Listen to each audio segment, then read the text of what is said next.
How does it feel to have the Scarlet Witch now be part of the Avengers? And did that dynamic bring something different to the character this time around? Yeah, I mean, there's a lot of things that I was able to play with at the start of the film. Just even like how much she is adapted to living in more of a Western world. How does that affect her dress? How does that affect her accent? Like just things like that I get a geek out on with specifics that maybe no one else would recognize. But it's fun for me, and then also to have a great journey written for her, and for her to be conflicted about how to use her abilities or when to use them in this film was a nice thing to play.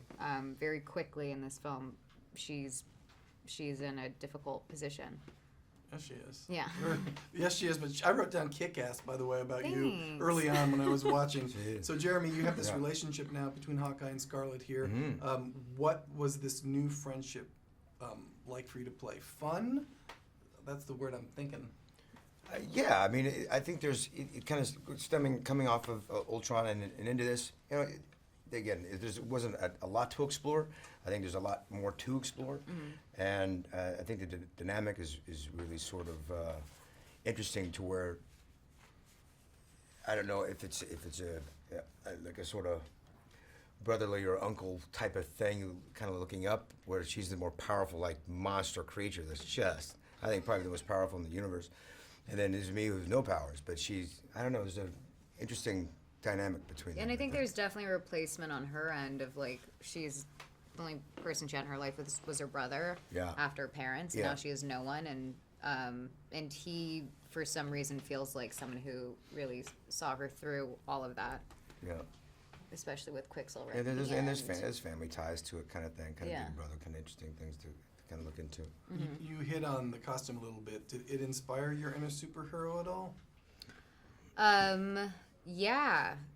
You used the words geek out earlier, so I'm guessing. Yes. I'm getting more excited every time we get to create more of a superhero costume. It's my first time getting to be in a superhero. We did for that 1 second at the end of Ultron. That's right. But this is my first time wearing a superhero costume, and part of me was like, well, when do they go and change? Like, how fast does that work? And I just kind of had to ignore that. Yeah, it was really cool to create a new silhouette for her, and a new image. Jeremy, you can be a tough guy, and now this is more hand-to-hand combat for you this time out. Did you like that more? Yeah. I mean, that's what I like about the character. Because everything is pretty practical. You know, there's no special powers or flying or doing anything you can't just do with his hands or his feet or his arrow. So I'm always about that. But it's an attitude, too. You have to have that attitude to be confident that you will survive whatever these crazy epic battles are. Or you don't, you know what I mean? Or you don't. But but also that's why I like him, because, you know, he brings in that sort of, again, he could die at any moment, you know. Should they connect with anything that the Scarlet Witch is about? Oh, I hope so. I hope people, I mean, I think there's a lot to connect with everyone's character. It doesn't matter what side you're on. I think that's what makes these films so much fun to watch and so enthralling for so many people, because everyone kind of attaches, for whatever reason, to one or two characters. Yeah. And it's because hopefully they're these fully fleshed out people with flaws and have to go through difficulty and overcome it. What was it like when you stepped onto that tarmac to film that big epic battle, besides hot? It was really interesting. Sweaty?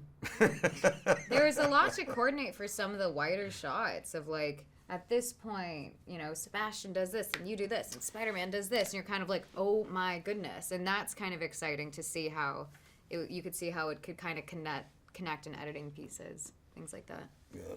I mean, the coolest part was, like, you know, we're kind of lined up in a thing, because the rest of it's, like, so disjointed, so many pieces that, you know, a lot of CGI happening there. But it was nice to stand as a team. That was fun. That was cool, yeah. Yeah. Yeah, I agree. I felt like you didn't want to hurt each other, but it was fun to punch each other. Yeah, exactly. Yeah. Exactly. Yeah. Exactly. It's like family fighting. You know? Robert Downey Jr. said that every film should have two directors. He felt that experience was great. What was it like for you with these Russo brothers? Yeah, I mean, they could be one could be on the crew and be talking to the actors. Well, especially like for a movie this size, and there's so many different storylines and so many characters, and they try to please the fans and try to serve the actors and the story. I mean, there's a lot going on for any one person. How Joss was doing it, I have no idea. He's probably retired now because of it. But, I think so. you know, but the Brewster brothers together work together very well. Yeah. And it's a real joy to work with those guys.